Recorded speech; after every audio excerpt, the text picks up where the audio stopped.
ओम अज्ञानतिमिरन्धस्य ज्ञानाञ्जनशलाकया चक्षुरुन्मिलितं येन तस्मै श्रीगुरुवे नमः। नमो ओम विष्णुपादाय कृष्णप्रेष्ठाय भूतले श्रीमते भक्तिवेदान्तस्वामिनिति नामिने। नमस्ते सरस्वते देवे गौरवाणी प्रचारिणे निर्विशेषा शून्यवादी पाश्चात्य देशतारिणे। जय श्री कृष्ण चैतन्य प्रभु नित्यानंद श्री अद्वैत गदाधर श्रीवासदि गौर भक्तवृंद। हरे कृष्णा कृष्ण कृष्ण हरे हरे, हरे राम राम राम हरे हरे। हरे कृष्णा कृष्ण कृष्ण हरे हरे, हरे राम राम हरे हरे। हरे कृष्णा कृष्ण कृष्ण हरे हरे, हरे राम राम हरे हरे। हरे कृष्णा। तो यहाँ पर चार कुमार, उन्होंने अभी भगवान के साक्षात दर्शन किए हैं और भगवान के दर्शन करने के उपरांत बहुत सुंदर प्रार्थनाएं भगवान से कर रहे हैं। ध्रुव महाराज भी जब उन्होंने साक्षात भगवान के दर्शन किए, बड़ी सुंदर प्रार्थनाएं वो भगवान से कहते हैं। वो कहते हैं, यो अंतः प्रविश्य मम वाचम इमं प्रसुप्ता। भगवान, जब तक मैं भौतिक दृष्टि से इस भौतिक संसार को देख रहा था, भौतिक कार्यक्रम में लगा हुआ था, मेरी सारी इंद्रियां सो रही थी। तो हम लोग बोलेंगे कि भाई कहां सोती हैं, हमारी इंद्रियां तो जागृत है ना। हम लोग आंखों के द्वारा भौतिक संसार को देखते हैं, नाक के द्वारा अनेकों प्रकार की सुगंधित पदार्थों को सूंघते हैं, जीभ के द्वारा स्वाद चखते हैं। तो सारी इंद्रियां जागृत हैं। लेकिन ध्रुव महाराज कह रहे हैं कि भगवान, मेरी सारी इंद्रियां सो रही थी आपके दर्शन करने से पहले। अभी आपके दर्शन करने के उपरांत सारी इंद्रियां जागृत हो गई हैं। यो इमाम प्रसुप्ताम, प्रसुप्ताम मतलब सो रही थी। यो अंत प्रविश्य, लेकिन आपके दर्शन करने के उपरांत आपकी कृपा के द्वारा जैसे ही आपने मेरे जीवन में प्रवेश किया, यो अंतः प्रविश्य मम वाचम, मेरे वचन, इंद्रियाम, इमाम प्रसुप्ताम, जो सो रही थी अब जागृत हो गई है। मतलब क्या है, जब तक हम इस भौतिक संसार में जागृत हैं, तब तक हम आध्यात्मिक संसार में सुप्त हैं। हमें आध्यात्मिकता के बारे में कोई ज्ञान नहीं है। और जैसे ही हमारी इंद्रियां आध्यात्मिक संसार में जैसे ही खुल जाती हैं, हम इस संसार की तरफ सुसुप्त हो जाते हैं। ये भगवद गीता में भगवान बड़ा सुंदर वर्णन करते हुए बताते हैं। भगवान कहते हैं, भगवान के भक्तों के लिए, योगियों के लिए जो दिन है वो कर्मियों के लिए रात है। जैसे भगवान के भक्त सवेरे उठ करके भगवान की मंगल आरती करते हैं, लेकिन कर्मी लोग उस समय पर निद्रा अवस्था में सुसुप्त हैं, सो रहे हैं, सपने देख रहे हैं। तो जो भक्तों के लिए दिन है वो उनके लिए रात है, और जो उनके लिए जो दिन है वो भक्तों के लिए रात है। उनके लिए दिन कब होता है? उनके लिए दिन होता है जब रात के 12 बजते हैं। आप देखेंगे कर्मी लोग बड़े एक्टिव हो जाते हैं वो समय में। Main bars, restaurants, club houses, cinema घर, ये सब उस समय में बड़े एक्टिव हो जाते हैं। तो लोग उस समय में, जिस समय में वो लोग जागृत होते हैं, भक्त सोचता है कि भाई थोड़ा शरीर को आराम देने के लिए मैं थोड़ा नींद ले लेता हूं, ताकि बाद में सवेरे मंगल आरती उठ करके भगवान की सेवा में लग जाऊंगा, है ना। ये फिजिकली भी है, और ये इसका एक और अर्थ ये भी है, जो भक्तों की क्रियाएं हैं, जो भक्तों की एक्टिविटीज हैं, कार्यक्रम हैं, वो उनके लिए रात है, कर्मियों के लिए रात है। उनकी समझ में नहीं आता ये भक्त लोग क्यों सारे दिन भगवान के नाम का जप करने में लगे हुए, उनकी समझ के बाहर है। क्या मिलता है? सारे दिन भगवान की भक्ति कर सकते हो क्या? उनके अनुसार क्या है? सारे दिन कार्यक्रम करो, दिन में 5 मिनट घंटी बजाओ, है ना? यही है, लोग यही समझते हैं। मतलब उनके लिए ये बिल्कुल रात है। इसी प्रकार से जब भक्त भगवान की भक्ति में जागृत हो जाता है, उसका कोई इंटरेस्ट नहीं है मटेरियल लाइफ में, भौतिक जीवन में। प्रभुपाद जी अपने जीवन की एक कथा बताते हैं। जब वो गृहस्थ जीवन में थे, लेकिन प्रभुपाद क्योंकि स्पिरिचुअली, आध्यात्मिक रूप से हमेशा भगवान की भक्ति में लगे हुए थे, तो उनका भौतिक संसार से, भौतिक संसार में रहते हुए भी कोई लेना देना नहीं था। तो एक बार उनके रिलेटिव, उनके जो है सगे संबंधी, प्रभुपाद जी को रास्ते में मिले। रास्ते में मिलने के बाद में प्रभुपाद जी से कहा कि आज तो तुम्हें हमारे साथ सिनेमा घर चलना पड़ेगा। तो प्रभुपाद ने कहा कि नहीं, मेरी उसमें कोई आसक्ति नहीं है, मेरी कोई दिलचस्पी नहीं, मेरा कोई इंटरेस्ट नहीं है इसमें, तो मैं क्या करूंगा आकर के। लेकिन क्योंकि रिलेटिव था, सगा संबंधी था, और सगे संबंधी आपको पता है कई बार घसीट करके ले जाते हैं, तो कैसे न कैसे करके फोर्स करके प्रभुपाद जी को सिनेमा घर तक लेकर के गए। लेकिन प्रभुपाद जी बताते हैं सिनेमा घर तक कैसे पहुंच तो गए, लेकिन फिर भी वहां पर प्रभुपाद अंदर नहीं गए। वहां से भी प्रभुपाद जो है सीधा घर को वापस लौट आए।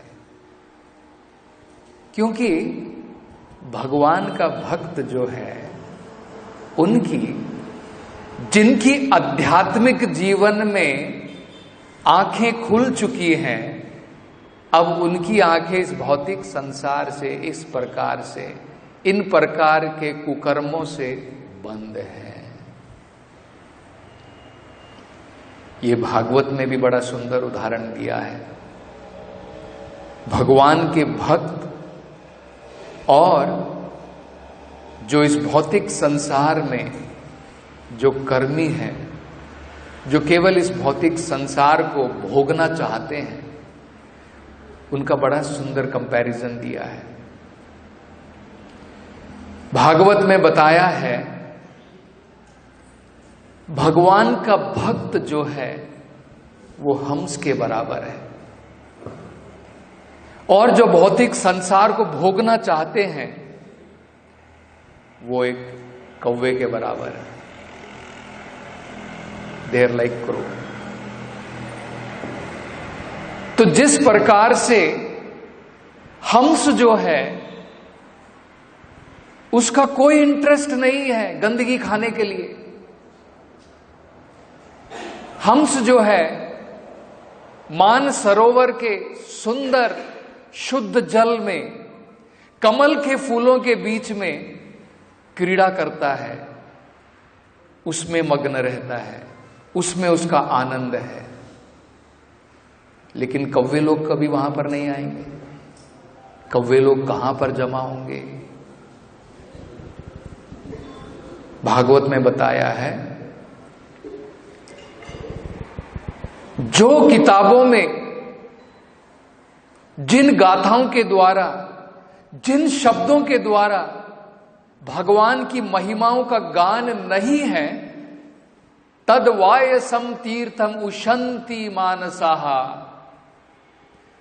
मानसाहा मतलब सेज, भगवान के भक्त।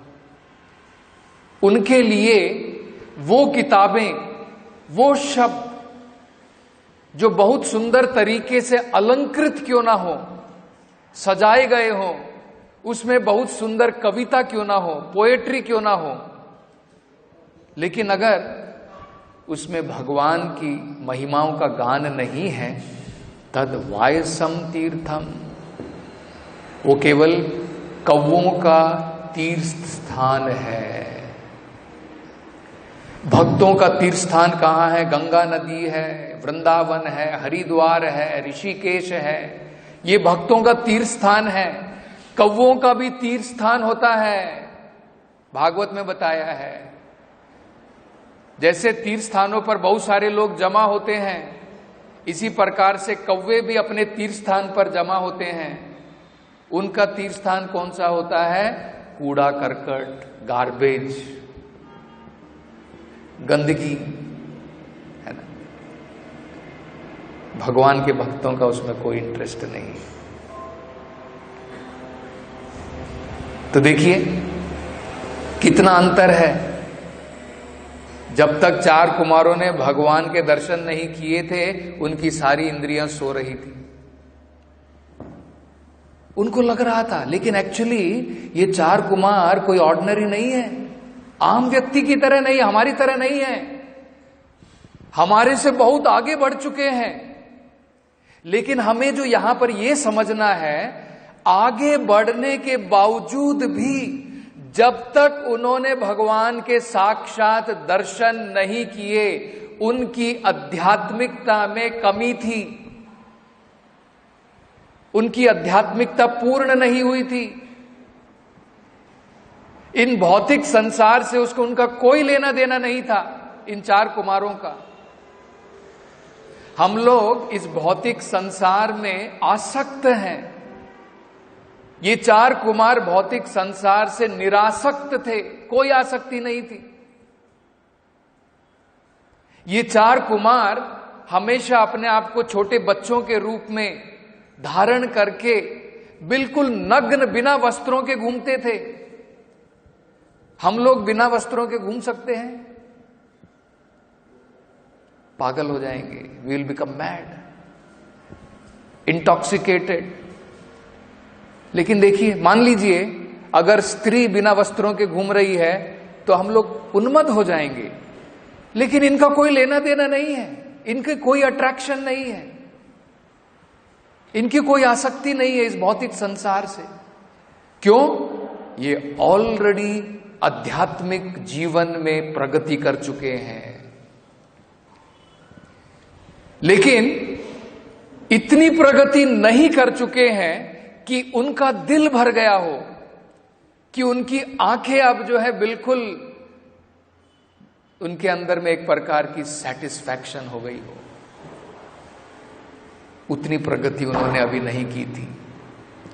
तो वेदों में बताया है, आध्यात्मिक जीवन में 3 लेवल के ऊपर प्रगति होती है। सबसे पहले क्या होता है, हमें इस भौतिक संसार से निरासक्ति आ जाती है। ये पहला लेवल है।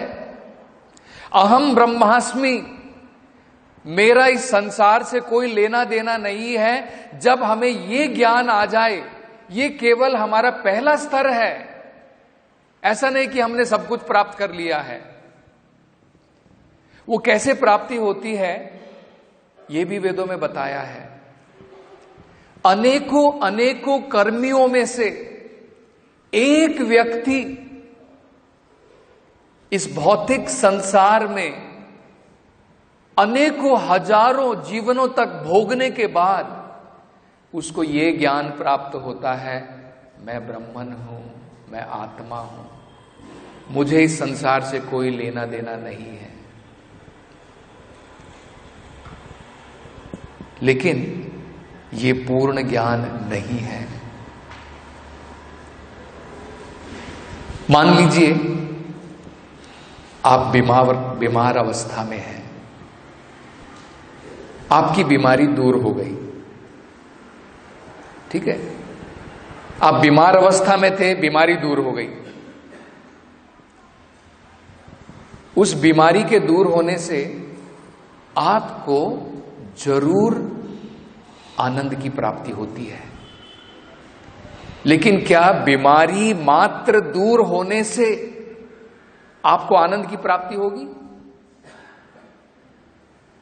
मुझे याद है, ये मैंने एक दो बार इंसिडेंट आपको बताया भी है, लेकिन फिर भी दोहराना चाहता हूं क्योंकि आज के श्लोक से थोड़ा संबंधित है।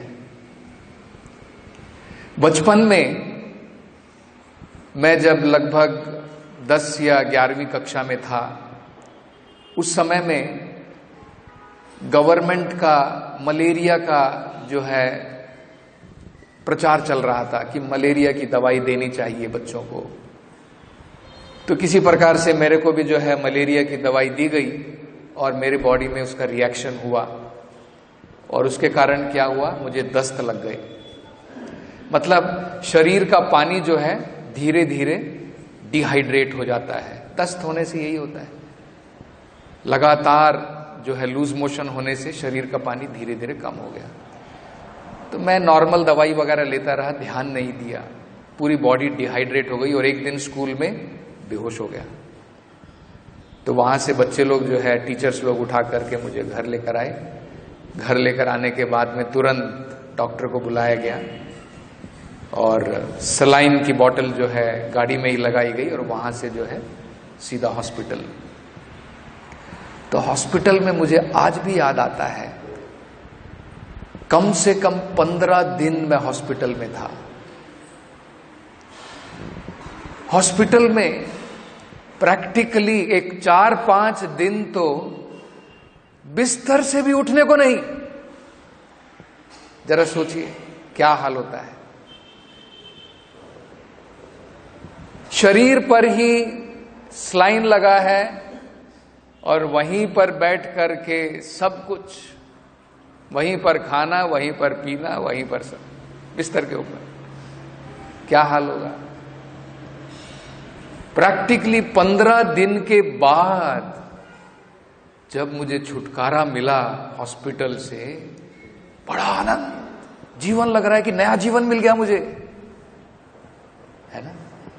देखिए, आप बीमार अवस्था में हैं, बीमारी दूर हो गई, आपको बड़ा आनंद लगता है। यही भौतिक संसार का आनंद है, इसमें पॉजिटिव आनंद नहीं है। अनेकों प्रकार के कष्ट हम लोग भोग रहे हैं, एक कष्ट का निवारण हुआ, शांति मिल गई, मजा आ गया, है ना। बच्चों को जैसे होता है ना, आपने देखा होगा, अभी टेस्ट चल रहे हैं, अभी मार्च चल रहा है ना, एग्जाम का प्रेशर चल रहा है। आप देखो, जिस दिन एग्जाम खत्म होता है 12 बजे तक बच्चा घर नहीं आएगा आपका, बड़े आनंद में घूम रहा है, इधर उधर फटक रहा है ना। ये थोड़े दिन के बाद में बोर हो जाता है, लेकिन थोड़े दिन के बाद में पूछता है, पापा स्कूल कब खुलेगा दोबारा। अभी स्कूल से परेशान था इतने दिन, बाद में जो है खाली होने से परेशान है। ये भौतिक संसार इस प्रकार का है, इसमें कोई आनंद नहीं है, केवल दुख है। जब एक प्रकार के दुख का निवारण होता है तो हम लोग सोचते हैं कि हमें आनंद मिल गया। ये आनंद को ब्रह्मानंद कहते हैं। सिंपल, बड़ा सरल है। जब आदमी को ये रियलाइजेशन हो जाती है, ये शरीर मैं नहीं हूं, मैं आत्मा हूं। अभी केवल हम लोग थ्योरी में जानते हैं, ठीक है, अभी हमको थ्योरेटिकल मालूम है केवल। जब ये रियलाइजेशन हो जाता है, साक्षात्कार हो जाता है, मैं शरीर नहीं हूं, मैं आत्मा हूं, उसे ब्रह्मानंद की प्राप्ति होती है। जैसे बीमार आदमी जब स्वस्थ हो गया, बड़ा आनंदित हो जाता है, लेकिन वही तो सब कुछ नहीं है। है ना। केवल बीमार अवस्था से बाहर आना, पॉजिटिव एक्टिविटी जब तक आप नहीं करोगे आनंद कहां से आएगा। बीमार अवस्था से बाहर हैं, आप बड़े स्वस्थ हैं, तंदुरुस्त हैं, सब कुछ है, लेकिन आपको मैं जंगल में जाकर के अकेला छोड़ दूं, आनंद लो, जंगल में सूना सूना है, सब शांति है, एक दिन आपको जरूर आनंद मिलेगा। चलो संसार की हड़बड़ी से बाहर आ गया, बड़ा परेशान था, इतना ट्रैफिक है, इतनी भीड़ भाड़ है जनता की, मजा आ गया। एक दिन आप आनंद में रहेंगे, 2 दिन रहेंगे, बाद में दोबारा आपका मन करेगा कब वापस आकर के सिटी में आऊं। यही है। तो ब्रह्मानंद परमानेंट नहीं है। ब्रह्मानंद का मतलब क्या है? भौतिक संसार के कल्मशों से छुटकारा मिल गया, बस उसे ब्रह्मानंद कहते हैं। इसलिए इन चारों कुमारों की भौतिक संसार में कोई आसक्ति नहीं थी, ब्रह्मानंद में लीन थे। ये सोच रहे थे कि अब हमारा किसी भी तरफ अट्रैक्शन है ही नहीं। तो इनको भी जो है बड़ा आश्चर्य हुआ कि हम जो है ये वैकुंठ धाम की तरफ कहां से आकर्षित हो गए। हम तो निरासक्त हैं, हमें कोई आसक्ति नहीं, किसी भी चीज में संसार में आसक्ति नहीं है। भौतिक कोई भी चीज हमें जो है अपनी तरफ आकर्षित नहीं कर सकती है। मतलब ये क्या है, अगर हम वैकुंठ धाम की तरफ आकर्षित हो रहे हैं, ये भौतिक से ऊपर है, हमारे ब्रह्मानंद से भी ऊपर है। तो अपने माइंड में वो सेटिस्फाइड थे, लेकिन उनकी आंखें आतुर थी, उनकी आंखें अभी भी सेटिस्फाइड नहीं थी, कुछ देखना चाहती थी, लेकिन भौतिक चीजों को नहीं देखना चाहती थी। अभी देखिए, भौतिक संसार में अभी तो हम लोग इस भौतिक संसार में आकर्षित हैं।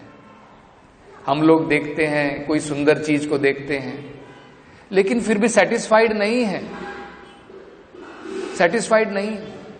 इसलिए एक स्त्री को देखते हैं, बाद में दूसरी को देखते हैं, बाद में तीसरी, बाद में चौथी, सेटिस्फाइड नहीं है। इसी प्रकार से आप देखिए, हम कहते हैं सदाबहार गाने मोहम्मद रफी के, किशोर कुमार के, फिर भी नए नए गाने क्यों आते? क्यों नहीं सदाबहार गाने सुनकर के जीवन बिता लेते हो? इतनी सारी नई नई मूवीज आती है, इतने सारे रोज गाने आते हैं, क्योंकि सेटिस्फैक्शन नहीं है। एक गाना सुन लिया, बाद में थोड़े दिन के लिए बस बंद हो गया, बाद में हम लोग दूसरे गाने सुनते हैं, नई फिल्म देखते हैं। ये भौतिक संसार है, कोई सेटिस्फैक्शन नहीं है। इसी प्रकार से इन चारों कुमारों को भौतिक संसार से अनासक्ति हो गई थी, लेकिन आंखों में अभी भी सेटिस्फैक्शन नहीं था, कानों में सेटिस्फैक्शन नहीं था। अब ये जब इन्होंने भगवान के दर्शन किए, अब इनकी आंखों के अंदर में सेटिस्फैक्शन आया है। कौन बताएगा यहां पर कौन सा शब्द बताया गया है जिसमें ये प्रतीत होता है? चार कुमार कह रहे कि भगवान आपके दर्शन करने के बाद हमारा मन, हमारी आंखें सब बिल्कुल कंप्लीटली सेटिस्फाइड। मतलब क्या है? पहले सेटिस्फाइड नहीं थी, लेकिन भगवान के दर्शन करने के बाद वो कह रहे भगवान आप कंप्लीट सेटिस्फैक्शन है। कौन बताएगा? तेनेश निर्वृतिम अवापुर अलम दृश्यो नहा। भगवान जब से आपके दर्शन किए, दृश्यो नहा, नहा मतलब हमने, तेनेश निर्वृतिम, कंप्लीट हमारा माइंड और हमारी आंखें बिल्कुल सेटिस्फाइड हो गई है, संतुष्ट हो गई है। किसको देख करके? प्रादुश्चखरता यद इदम पुरुहूत रूपम। भगवान ये जो आपका इतना आराधनीय जो रूप है, पुरुहूत मतलब जिसकी आराधना की जाती है। हमारे रूप की जब तक हम लोग जीवित हैं तब तक आराधना है। यहां तक कि पॉलिटिशियंस लोग, बड़े बड़े जो हैं, वो भी तब तक लोग उनकी पूजा करते हैं जब तक वो जीवित हैं। मरने के बाद में उनका पुतला चन्नम्मा सर्कल पर लगा दिया जाता है अनेकों प्रकार के circle, Ambedkar circle, Chennamma circle. बाद में साल में एक बार उनकी पूजा होती है कॉरपोरेशन के पानी से धोने के बाद में, नहीं तो सारे साल उसके ऊपर चिड़िया आकर के, पिजन्स आकर के, कबूतर आकर के उनकी पूजा करते हैं। ये भौतिक संसार है। और मृत होने के बाद में कौन पूजा करता है? ये शरीर से जब आत्मा बाहर निकल गई, ये शरीर को हम लोग एक दिन भी घर में नहीं रखना चाहेंगे। हाँ, लास्ट पूजा कर देते हैं जरूर, मर गया लास्ट फाइनल पूजा। कोई करता है ये शरीर की डेली मैं पूजा करूंगा, नहीं, कोई इंटरेस्ट नहीं है। लेकिन भगवान का जो रूप है वो इस प्रकार का रूप नहीं है, क्योंकि वो सत चित आनंद रूप है। उस रूप को क्या कहते हैं? पुरुहूत रूपम, आराधनीय रूपम। भगवान जो आपका आराधनीय रूपम है, इस आराधनीय रूप को देख करके हमारा मन, हमारी इंद्रियां अब जो है बिल्कुल संतुष्ट हो गई। अन्यथा इस भौतिक संसार में कोई संतुष्टि नहीं है। आगे कहते हैं, तस्मा इदम भगवते नम इद विधेम यो अनात्मानम दुरुदयो भगवान प्रतीतः। वो कह रहे हैं कि भगवान जिस रूप के हम दर्शन कर रहे हैं वो आपकी कृपा से प्राप्त हुए हैं। ये भी बहुत महत्वपूर्ण है। प्रभुपाद जी देखिए, तात्पर्य में सबसे पहला शब्द यही कहते हैं, the four sages were impersonalist in the beginning of their spiritual life, but afterward, by the grace of their father and spiritual master Brahma, they understood the eternal spiritual form of the Lord and felt completely satisfied. मतलब अगर एक इम्पर्सनलिस्ट, निर्विशेषवादी जिसे कहते हैं संस्कृत में, मतलब जो सोचता है कि भगवान का कोई रूप नहीं है, ब्रह्मन में लीन है, वो सोचता है कि भगवान एक शक्ति के रूप में है, भगवान एक ऊर्जा के रूप में है, बस इतना ही सोचता है। भगवान का कोई रूप नहीं है, भगवान की कोई लीलाएं नहीं है, भगवान जो भी एट्रीब्यूट्स हैं, जो भगवान की क्वालिटी है, गुण है, कोई गुण नहीं है। गुण मतलब उनके अनुसार क्या है? सत्वगुण, रजोगुण, तमोगुण, भौतिक गुण। तो जो इस प्रकार से सोचता है, अगर उसे भगवान के दर्शन करने हैं तो केवल गुरु या भगवान के शुद्ध भक्त, उसकी कृपा के द्वारा मात्र ऐसा संभव है। यह भी बड़ा महत्वपूर्ण है। देखिए, जैसे हम भागवत में ही उदाहरण देखते हैं। शुकदेव गोस्वामी जो थे वो भी ब्रह्मनिष्ठ थे। बचपन से ही मां के गर्भ से जन्म लेने के बाद कोई आसक्ति नहीं थी भौतिक संसार में। तुरंत उन्होंने जो है अपने पिताजी को कहा कि पिताजी, मेरी घर में कोई आसक्ति नहीं है, मैं संसार छोड़ करके जा रहा हूं। तुरंत घर से निकल गए। लेकिन उनके पिताजी ने उनकी कृपा से, वेदव्यास, उनकी कृपा के द्वारा शुकदेव गोस्वामी भगवान की भक्ति में लीन हो सके।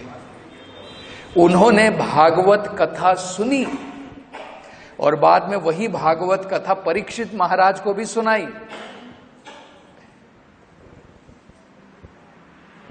इसी प्रकार यहां पर हम देखते हैं, 4 कुमार अपने पिताजी ब्रह्मा, उनकी कृपा से साक्षात भगवान के दर्शन कर सके। तो स्पिरिचुअल लाइफ में, हमारे आध्यात्मिक जीवन में गुरु का बहुत महत्व है। ये हमें समझना चाहिए। रोज सवेरे हम लोग मंगल आरती में गुरु वंदना करते हुए कहते हैं, यस्य प्रसादात भगवत प्रसादो यस्य अप्रसादात न गति कुतोपि। अगर गुरु की कृपा प्राप्त हो गई तो समझो भगवान की कृपा भी प्राप्त हो गई, और अगर गुरु की कृपा प्राप्त नहीं हुई तो आध्यात्मिक जीवन में हम अंधकार में खो सकते हैं। ना गति कुतोपि, उसका कोई रास्ता नहीं है। तो ये भी हम लोग जो है यहां पर देख सकते हैं। ये 4 कुमार आध्यात्मिक जीवन में मग्न थे, लेकिन प्रगति के लिए भगवान के साक्षात उनको दर्शन हो पाए केवल अपने पिता जो भगवान के शुद्ध भक्त ब्रह्मा, उनकी कृपा के द्वारा। एक और लाइन ये कहते हैं, 4 कुमार कहते हैं कि भगवान हम तो आपके दर्शन से कृतार्थ हो गए, हमारी इंद्रियां तृप्त हो गई, हमारा मन बिल्कुल तृप्त हो गया, लेकिन कुछ लोग हैं जो आपके दर्शन नहीं कर सकते हैं। वो कौन सा शब्द यहां पे बताया है? अनात्मनाम दुरुदयो भगवान प्रतीतः। जो भगवान हमारे सामने प्रतीतः प्रकट हुए हैं, ये भगवान अनात्मानाम मूर्ख लोगों के लिए प्रकट नहीं होते हैं। तो प्रभुपाद जी तात्पर्य में बताते हैं, पहला मूर्ख होता है कर्मी, जो सोचता है यही भौतिक संसार सब कुछ है, यह देह सब कुछ है। दूसरा मूर्ख होता है ज्ञानी। ये सब जो है चैतन्य चरितामृत में बताया गया है। उसमें बताया है भुक्ति मुक्ति सिद्धि कामी सकले अशांता। जो संसार को भोगता है भुक्ति, जो संसार से मुक्ति प्राप्त करना चाहता है ज्ञानी, जो योग सिद्धि प्राप्त करना चाहता है योगी, सकले अशांता, सब के सब अशांत हैं, उनके मन में शांति नहीं है। कृष्ण भक्त निष्काम, क्योंकि भगवान कृष्ण का जो भक्ति में लगा है उसमें कोई काम नहीं है, उसमें कोई काम वासनाएं नहीं है। अतएव शांता, इसलिए वो बिल्कुल शांत है। जब तक हमारे मन में भौतिक इच्छाएं या आध्यात्मिक संसार की भी इच्छाएं रहेंगी, तब तक हम लोग अशांत हैं। जब केवल हम भगवान की इच्छाओं को पूरी करना चाहेंगे, भगवान की भक्ति में लीन रहेंगे, तब जाकर के हमारा मन शांत होगा। तो प्रभुपाद जी बता रहे हैं तात्पर्य में, ये जो ज्ञानी लोग हैं, इनकी ये भूल, इनका ये अज्ञान कि भगवान जब भी इस भौतिक संसार में आते हैं वो माया का रूप धर के आते हैं, ये उनके लिए सबसे बड़ा पर्दा है भगवान के दर्शन नहीं पाने का। प्रगति कर चुके हैं ये लोग, आध्यात्मिकता में प्रगति कर चुके हैं, लेकिन फिर भी इनकी आंखों के सामने पर्दा लगा हुआ है, अपराध का पर्दा है। इनका क्या अपराध है? ये सोचते हैं जब भगवान राम के रूप में आए, जब भगवान स्वयं कृष्ण के रूप में आए, जब भगवान नरसिम्हा के रूप में आते हैं, भगवान निराकार है, वो निराकार इस भौतिक संसार का आकार लेता है। वो निराकार, निर्गुण, निर्विशेष जब भौतिक संसार में आता है, इस भौतिक संसार के गुणों को लेता है, भौतिक संसार के रूप को लेता है। मतलब क्या है, मेरे में और भगवान में कोई अंतर नहीं है। इसलिए ये लोग क्या बोलते हैं, एक दूसरे को बोलते हैं नारायण। ये दुष्ट लोग क्या बोलते हैं, मंदिर में जाकर के पूजा करने की क्या जरूरत है, गलियों में इतने सारे नारायण हैं भटक रहे हैं, उनकी पूजा करो। मंदिर में जाकर के नारायण पूजने से क्या मिलेगा, दरिद्र नारायण की पूजा करो। ये भगवान के अपराधी हैं। मतलब ये क्या सोचते हैं, आत्मा परमात्मा, आत्मा भगवान सब एक है, कोई अंतर नहीं। ये पहला अपराध। दूसरा क्या है, वो भगवान जो है उसका कोई आकार नहीं, निराकार है भगवान, उसका कोई रूप नहीं है, उसके कोई गुण नहीं है। जब भी भगवान आता है इस संसार में, भगवान जो है कोई ना कोई भौतिक रूप लेता है।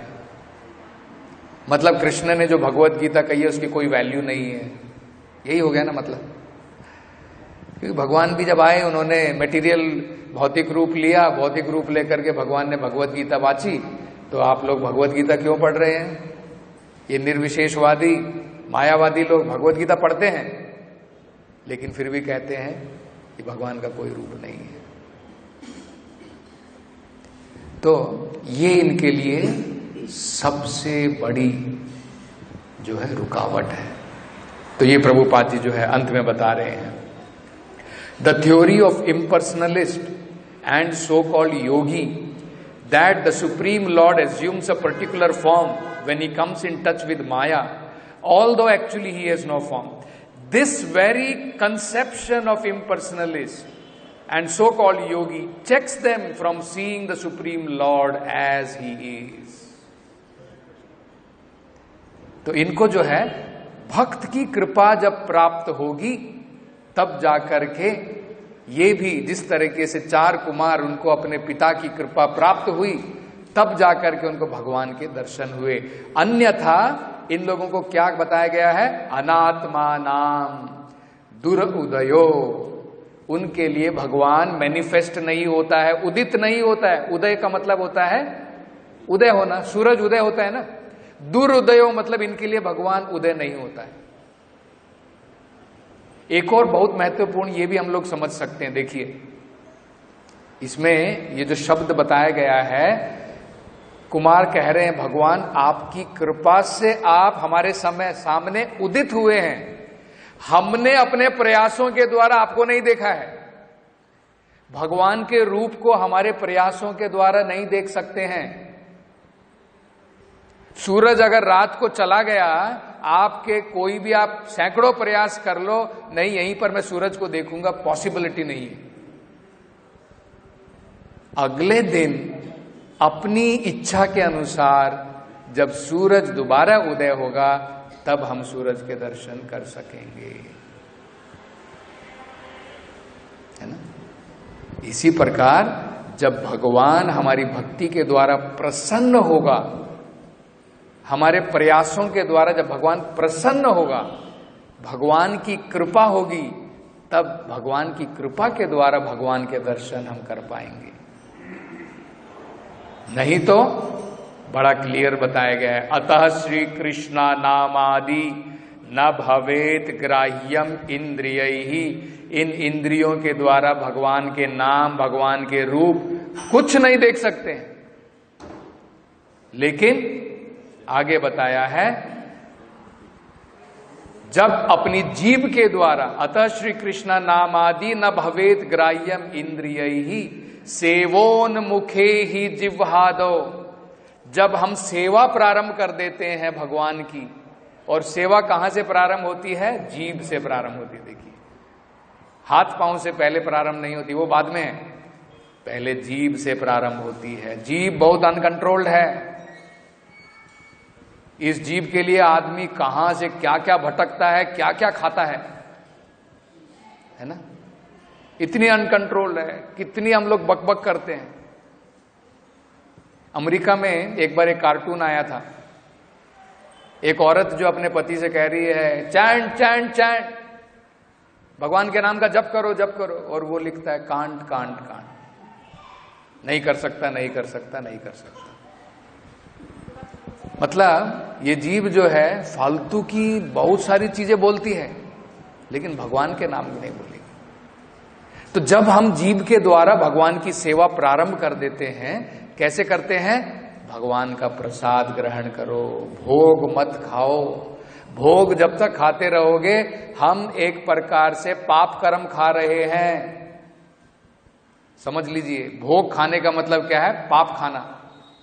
यज्ञ शिष्ट शिनो संतो मुच्यंते सर्व किल विषय।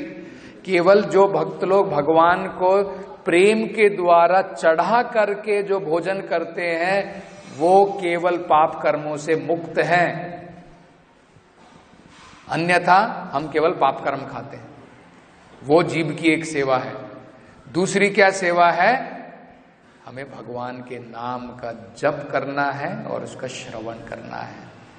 तो जब ऐसा करेंगे, सेवोन्मुखे ही जिह्वादो स्वयं एव ही स्फुरति अदाहा। भगवान स्वयं हमारे सामने उदित हो जाएंगे। जैसे सूर्य उदित हो जाता है सवेरे, इसी प्रकार से भगवान प्रसन्न होकर के हमारे सामने भी उदित हो जाएंगे। तो ये चारों कुमार बड़े कृतार्थ हैं कि भगवान आपकी कृपा के द्वारा हम आपके जो है दर्शन कर सके। और अब हमारी आंखें जो है अत्यंत आतुर है, कंटिन्यूअसली आपको देखना चाहती है। भौतिक संसार से तो तृप्त हो गई हैं, लेकिन कंटिन्यूअसली आपको देखना चाहती है। तो ये श्लोक ब्रह्म संहिता में आता है, भगवान का भक्त प्रेम के द्वारा 24 घंटे भगवान को देखता है। कौन बताएगा वो श्लोक? प्रेमांजना चुरिता भक्ति विलोचनेना संतः सदैव हृदयेषु विलोकयन्ति यम श्याम सुंदरम अचिंत्य गुणस्वरूपम गोविंदमादि पुरुषम तमहम भजामि।